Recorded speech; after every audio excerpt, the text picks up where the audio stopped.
Well,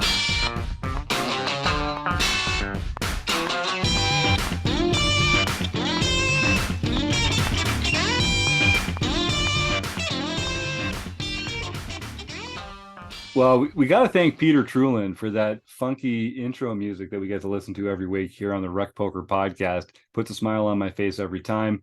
My name is Jim Reed. I'm lucky enough to have the best job in the world. Every Monday night, I get to hang out with my poker friends and talk about poker here on the Rec Poker podcast. So thanks for joining me and the Wrecking Crew, folks.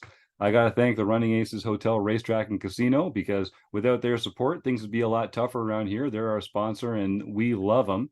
One of the reasons sponsors are so important is because most of what we do here at Rec Poker is free. We're a largely volunteer-based organization, and we count on donations, sponsorship, and the support of our premium members to keep the magic going on over here and to help us out with everything we do. Like I said, my name is Jim Reed. I'm Bluffsterini in the home game and at Rec Poker Jim on Twitter. But I am just one of the Wrecking Crew. It takes a whole crew to do what we do over here. You hear my voice because I get the mic on Mondays, but it really is a group effort to put everything together. And if you want to learn more about me and the rest of the Wrecking Crew, you can go to rec.poker/crew or just listen up and you'll hear from some of them here tonight. I'm Chris Jones. You can find me 5B5 on Twitter or 5x5 in the Poker Stars home game. And I'm John Somsky. I am Poker Geek MN everywhere. I'm Kim Kilroy. I am PetVet33 in the home game, PetVet_33 on Twitter. I'm Rob Washam, and I'm Rabman50 just about everywhere. And I mentioned at the top, one of the things that we love is when our premium members come and join us here on the Forums edition. That's one of the perks of being a premium member. And so I'm pleased to welcome Charles Allen back into the conversation. Charles, thanks for coming back on the show. And why don't you tell Rec Poker Nation where they can find you? Hi, everyone. This is Charles Allen, B-Chip in the home games. There you go. And he'll be chipping up because he's been in the winner's circle. Not tonight. Not tonight? No, you got an early exit tonight, Charles? All right. No, I'm still there, but I'm not hitting nothing. So yeah, folks, as we record these on Monday nights, we're playing in the Rec Poker Home Game Club, which is a series of play money tournaments brought to you by John Somsky. And it's a fantastic way to come and practice and play with your friends. We have a lot of fun with it. We also get together every Tuesday night with Kevin Mathers and talk about hang out in our Tuesday night online play and hang for premium members. It's just one of the ways we have a lot of fun here. We all kind of learn about poker together. That is the key here at Rec Poker. So I mentioned at the top, this is the forums edition of the show. So every week we're going to take a different forum post from one of our members. The forums are free. If you're a community member, all it takes is an email address and a smile. Please, I mean, they're both mandatory. We insist on both. But feel free to swing by and sign up for a free Rec Poker account today. You can use the forums, play in the home games, post in the Discord, watch our free videos. The premium membership is a great way to take the next step, but there's a lot of amazing stuff here available to our free community members. Dingo posted this one. I'm guessing this is one of our new Australian members. If you've been listening to the podcast recently, you've definitely heard a few Australian guests on the show. Troy Chapman, and who's another Wrecking Crew member, has been getting active with some home games and leagues and that sort of thing down there. So we're excited to see more Australians getting involved with Rec Poker. So Dingo, thank you for posting. This post is called Extracting Value Out of the Early Aggressor. So this is one of the forum posts from our Hand Histories forum. And I'll just dive into it here and we can start breaking it down with some of the responses from members and Wrecking Crew members here as well. So Dingo posts and says, "Hi all. Over the last weekend, I had a deep run in the APLPT Sydney, Australia's Jack Star super high roller event. This hand is from when I was 9-handed on the final table and in the big blind. Humble brag, Dingo. Nicely done, sir. Way to go. Make that final table. I'm wondering if I could have found a better line to extract value. The villain, who is in the +3 from under the gun seat in this hand history, is a good Australian player with $750,000 in earnings. And in this hand history, someone I would have considered the strongest on the final table.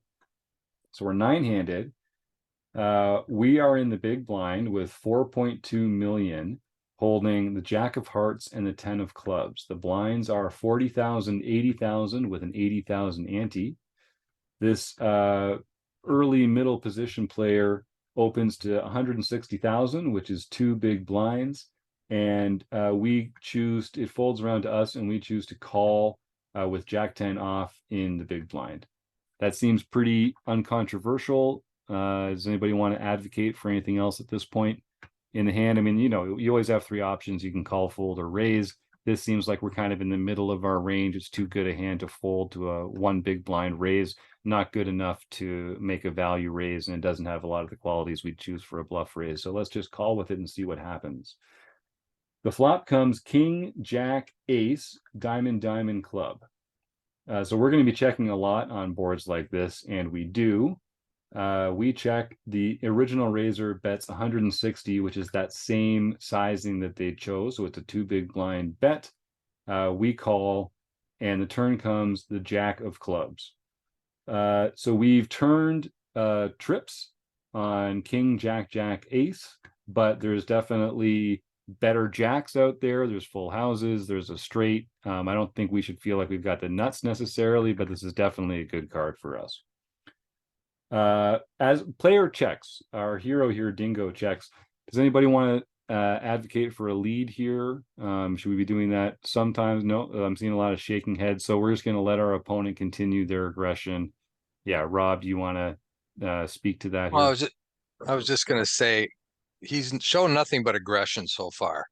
On this kind of flop, he definitely has the advantage over us, no matter what. Even though we've even though we've flopped trip or turned trips, he still has all of the full houses at this point in time, and straights for that matter. So Yeah. I think at this point in time, a check is the best. Let him continue the aggression if he so chooses. Yep, agreed. And you know, we were talking a little while ago about the different buckets that we might put hands in. So when we check here, we have to kind of expect that sometimes he's going to bet, and then we're going to have to choose between check calling and check raising. We're obviously not check folding here. And then sometimes he's going to check behind, and we're going to play the river instead. So in this case, what happens is he checks behind. So we won't explore those decision trees about check calling or check raising for this hand. The river comes the 9 of diamonds. So the board again, king of diamonds, jack of diamonds, ace of clubs, jack of clubs, 9 of diamonds. So the same Broadway straights out there that was out there before. And now the flush does come in. We are blocking the straight. We've got trips.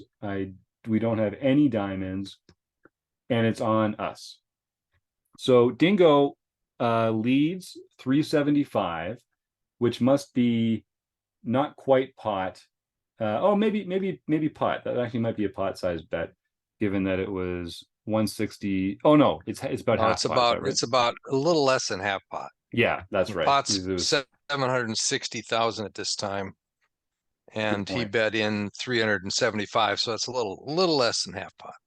Okay. Which is a very mainstream size. I think we were talking last week about how to size certain C bets and, you know, proportions of the pot. Something around half pot is a pretty typical sizing. So we lead out as the hero. Dingo leads out 375,000, and the other player folds. So here are the questions that Dingo posts into the forum. They say, am I betting too large for the pot here? Should I have gone smaller? Do some kind of blocker, or do some kind of blocker bet for deceptive value? And if I check here, do I get more by check calling by inducing a bluff? And their other question is, should I have check raised the flop or the turn? Thinking no, because if I get 3-bet shoved on, it's hard to call. So we got a couple great responses in here already. Rob, you posted the first response, so I'll throw it over to you, and you can start the conversation here, and then everyone else feel free to chip in and share your insights as it comes up. Yeah, just a couple of things. We're going to assume that 4.2 million was the effective stack, because we don't really know if that good Australian player's stack size was. So we're just going to assume it's 4.2 million is the effective stack. So we're sitting at about 50 big blinds. I think it's a perfectly fine call from the big blind here. I think one of the things that he didn't mention is by betting out what types of hands was he hoping to get a call that he was ahead of. Mm. Because on this type of run out, there are very few hands that are behind him that are going to call. And that's I think is the key right there to deciding when to bet and how much to bet. How many hands on this kind of run out? You've got broadways out there, you've got a paired board, you got a flush board. I mean, how many hands are going to actually call your bet that you're going to be ahead of? So in this case, obviously the person did not have a hand that he was ahead of because he folded right away. And he's talking about how to get value. Well, in this case, if there was value to be had, he would have gotten it. Or he would have gotten the bad news by being raised over the top on the river by somebody sitting there with a Broadway or a full house or something, or even a small flush.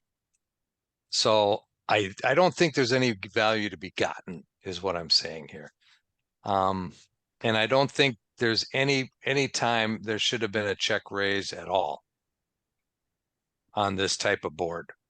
So that's kind of where I'm going. I think he played it fine from the standpoint of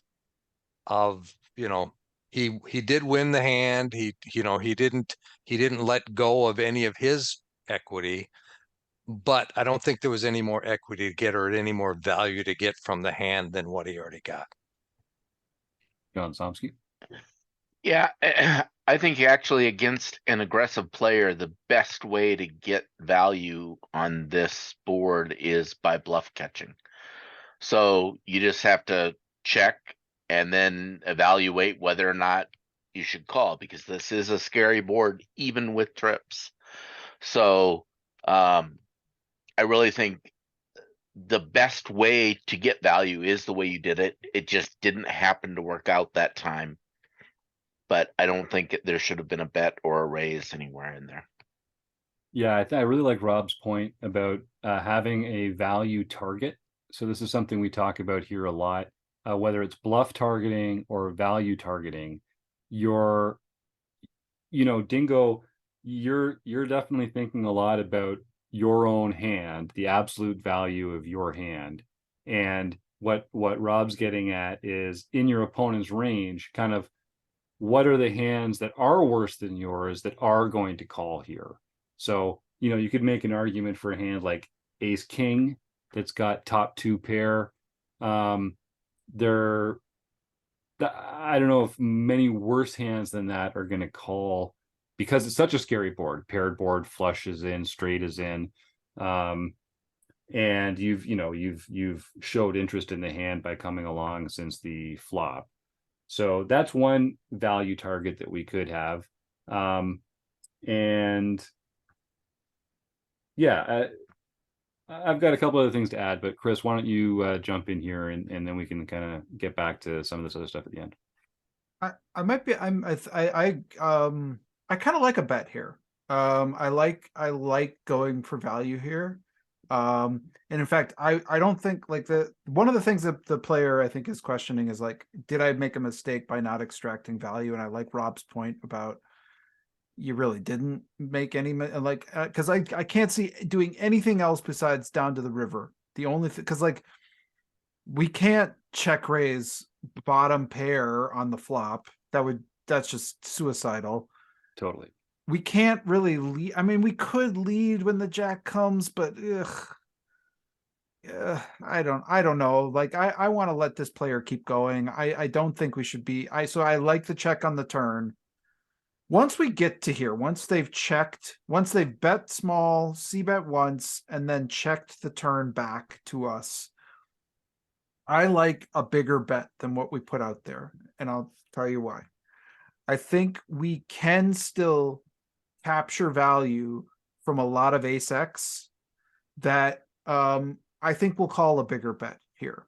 Like I like going almost an 80% pot bet here with the intention. This is where you have to like be fully like, I am folding to any raise. Like you have to be able, yeah, I got trip jacks, but you can't think that this is the nuts here, because there's a lot of stuff that's still potentially out there that's beating you. But once we make that commitment, I like the bigger bet. I think we can get called by there's a lot of ace X in our opponent's range that may not bet for us if we check to them.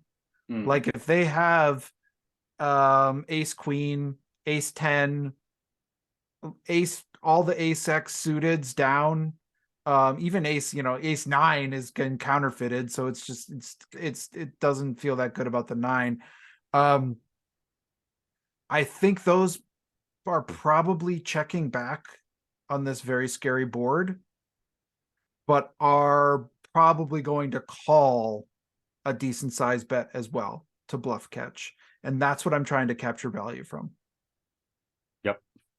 Yeah, and just to clarify, I think most of us like the bet on the river.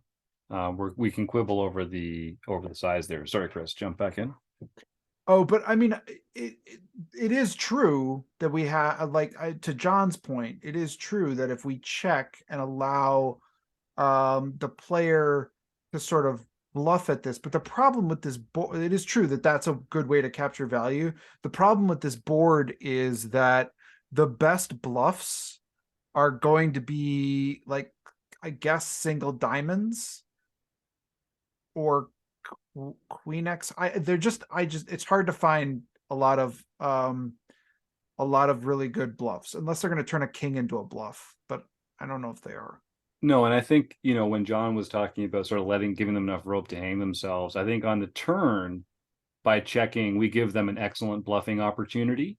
When they choose not to, when this river comes in, part of they should be less inclined to bluff, because part of our own holdings, part of our own range that continued as a call, improved when the flush came in, and they'd have been better off to try that bluff on the turn, some might say. So I think that's a good point. Kim, what do you have to add here?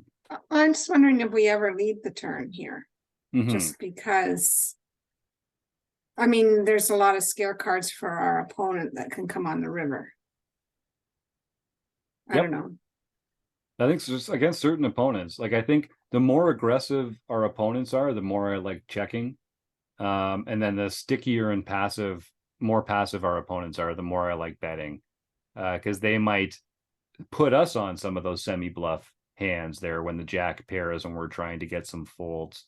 So I wouldn't be surprised if a solver had leading and check calling or check raising as different options at different frequencies. But it is still a scary board. Like, even holding trip jacks, we shouldn't feel like we've got the nuts here. When there's better jacks out there in straights already. But yeah, so I think it would be pretty villain dependent. Right. What do you think about leading the turn and folding to a large raise, I would, but again, also to trying me, to get value from? yeah, I like that idea. And I think this is something that we've kind of talked about here a bit, is bet folding as a technique. And I think, when we talk about putting our hands into different buckets, one of the things that we should be thinking about is, when we bet, how are these hands going to respond to a raise? And it's perfectly valid to lead with a hand, to bet with a hand that gets called by hands that it beats, and then our opponent raises with hands that are beating us. What a wonderful spot to be in as a poker player. If you're telling me I can bet, and every time they call, I win, and every time they raise, I know they have a better hand, and I get to comfortably fold and sleep well at night and move on with my life. Like, that sounds great. Sign me up for that all the time. The only time that gets sticky is if it's one of those opponents who's going to have a balanced raising range, where they're going to be raising with some like queen of diamonds X hands that you're crushing. And against those opponents, I'd rather take the check call line and do a little pot control, still let them be aggressive with those kind of hands, but not have kind of handcuffed myself to a huge pot out of position that way. Isn't that where sizing comes in? Like if we Yeah. make it a bigger sizing, they're less likely to do that check rate, that raise. I Bluff think so. raise, I think yeah. so. Yep. I Rob? think that's a valid point, and I'm gonna quote Merv Harvey Ah. and say that it's villain dependent. Yeah, yeah. I mean, if you have a calling station, yeah, you might want to bet out there. But if you have what you assume is a very aggressive, uh, competent player, you're going to want him to go ahead and try to bluff at this again and take advantage of his aggression and use it against him. Chris? The only trick about, because I'm thinking about this, I would personally check this, but like I think we could potentially lead this board, but if we do it, what I think we're gonna, and sounds like a competent player. A competent player should likely, with position on a final table, now if they have a hand like King Jack or Ace Jack, they should just flat our lead and let us see what we do on the river. And so since we're at a final table, there's laddering. If we lead this turn and get called, what is our river plan on like a brick? I mean, the 9 is pretty bricky. It's I guess it fills up not pocket 9s exactly, but it's not doing much. So when we see that, what is our plan on the river if we lead this turn? I think it to me it makes it more complicated. But I'm curious what we are doing. Well, and it goes to show the importance of like the relative value of the hand, because we're sitting here on trips and we're thinking like, can we lead for value? And I guess the sense is that we can definitely lead for value. It's just what happens when they continue, whether it's as a call or as a raise. And anytime you're not feeling very good about how to continue if you get called, you have to wonder, like, was that really a value bet? Like, I mean, they'll call us. They will call our lead. I mean, I think we can get called by worse, so that's good. yes, right. Yes. And so that part is a bonus in the idea of the leading. But we can also get called by better and be in really a thorny river situation. So I don't know. I guess the good thing is there's not that many bad rivers for us at that point, that are going to really affect the outcome of the hand. Like, we don't want to see a queen, I guess. Ideally, we wouldn't see any diamonds, but we don't want an ace or a king, though. Either. No, we don't want an ace or a king. That's true. We don't. Yeah, that's a good point. Well, okay. So though there are quite a few hands. Queen does give us. Why don't we want a queen? That's a straight. Queen. Oh yeah, no, you're Queen right. gives You're us a right. straight. You're right. I forgot we had the 10 as our picker there. Yeah, good point. It may get him to call with the ace queen. Yeah. Yep. Yeah, good point. Thanks, guys. So I think let's just go back and look at the questions that Dingo was asking here. So, am I betting too large for the pot here?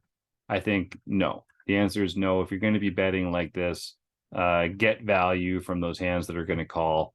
And then and like Rob and I were saying, even if it's a small portion of their range that's going to call, you want to get max value out of that portion of their range. So you could argue about maybe sizing down enough to get called by like a less strong one pair hand, but I don't think they're going to do that often enough to make up for the times that they pay you off at the larger sizing. Should I have gone smaller or done some kind of blocker bet for deceptive value? I don't think so, because again, you don't really want to induce a raise here. It would be one thing if this was the kind of board where you wouldn't mind calling a raise, but it's going to be hard to call a raise here with a straight, a flush, and better trips out there and full houses out there. It just feels like you'd rather get this to showdown. So I think the answer to that one's no as well. If I check here, do I get more by check calling, by inducing a bluff? I think you might, and I'll just, again, I'd love to know everyone's perspective. Your opponent will bluff sometimes with hands that they would fold to your bet. But they will call your bet with hands that they would check behind if you checked. So it's not a straight, oh, but he never bluffs when I bet. That might be true, but he also checks back a lot when you check. So you want to capture value from the hands that he's going to play pot control with, which, as Chris points out, like a lot of these one pair hands are just going to check back, tap back, and win the pot when they can. So even if you may induce more bluffs by checking, I'm not sure you win more in the long run than by making that bet size out there, Chris. And when we're thinking about that kind of thing, trying to weigh those options, one of the really good practices that at least helps me is to say, what are the bluffs? And if you can't come up with very many, that makes a really good case. And there's value that you can easily identify. Like, I think we can easily identify ace, queen, ace 10, and, you know, all the ace X suiteds down. They're going to call a bet. But it's very hard for me to come up with that many bluffs. It takes this is like, okay, this player is actually thinking many levels ahead, is going to turn like king X. I forget, is the king a diamond? I don't think so. It's not clear, but let's say it is. So it'd be like the queen. Yeah, like queen with somehow the queen of diamonds, king, yeah, king queen with the queen of diamonds. That's an interesting bluff here, I guess, to raise or to bluff with. I don't know that a lot of players are going to do that. Maybe they are. I don't know. But it's one combo. Right. I mean,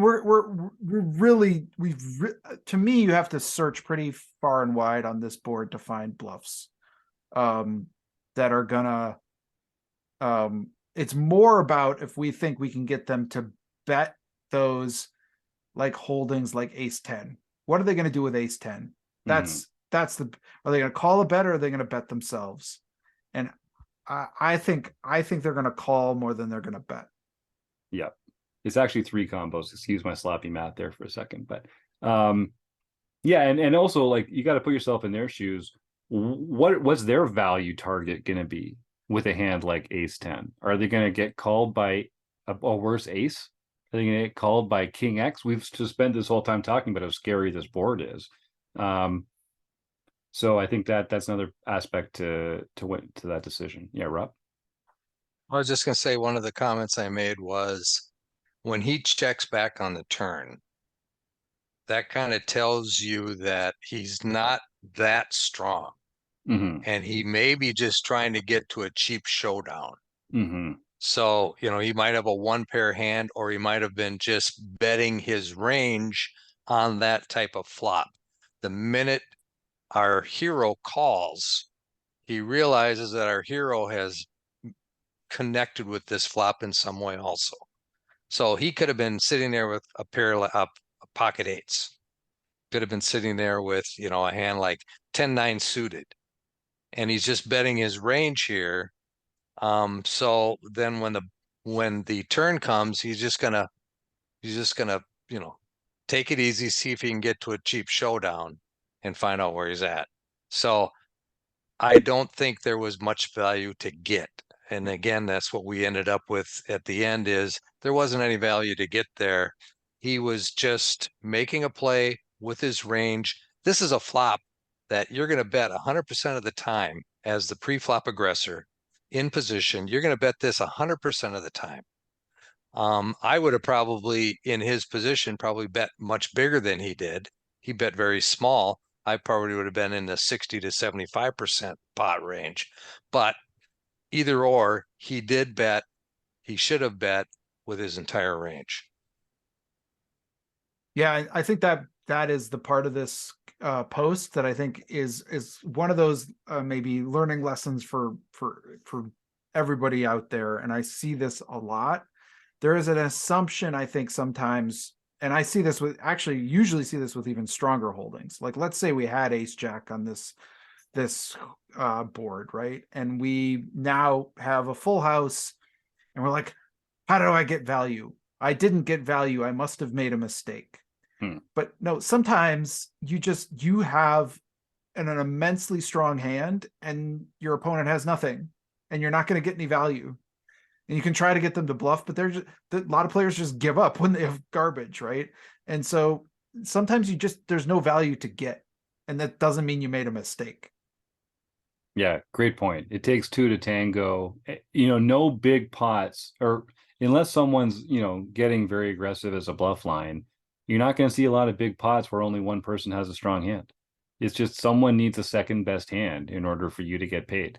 Or they could be, the Bluffsterini method of just trying to get you off your hand. But ultimately, for a lot of these, it's just, and that's why we see a lot of players like slow playing flops, tripped paired board flops, that kind of thing, to like let their opponent catch up on a future street, because you need them to have something, or else you're going to be the only one putting money in. So I think those are all really good points and well said. Is there anything else we want to talk about here for our new member Dingo? I want to thank them for posting in the forums here. And way to go. I mean, I don't know exactly. They folded, so they picked up a decent flop there. I'll be curious to hear from them how they did in this tournament. But congratulations to make the final table of the tournament here. That's never easy to do. And so congrats to you and well done. And congrats to you, Dingo, for taking the time and making yourself vulnerable to the rest of the poker world. I think when we take these areas where we're not sure about things and post them in the forums like this, you have to kind of open yourself up to criticism, open yourself up to people saying that you were wrong or that you, could have done something better. And that's why the Rec Poker forums are such a great place to share this kind of stuff, because the people there are going to treat you with respect, and they're going to, no one's going to berate you or call you a fish or anything like that. Even if you're making big mistakes, because we're all trying to learn together. We've all been in those shoes. I think based on the hand history here, Dingo already knows quite a bit about poker, so they're just kind of fine tuning some of these post flop decisions. But God bless this game. You can play it for 100 years and still not have it all figured out. God, Lord knows, I hope that's the case with me, because I just have way too much fun every week talking about it here on the show with this group. So without any further ado, I guess I'll just thank Dingo, like I say, for posting in the forums here, and I hope we get to see more from them. Rob Washam, Kim Kilroy, Charles Allen, John Somsky, and Chris Jones, the Running Aces Hotel, Racetrack, and Casino, but mostly you, the listeners, for all your support. Thanks for everything, and we'll see you again next week.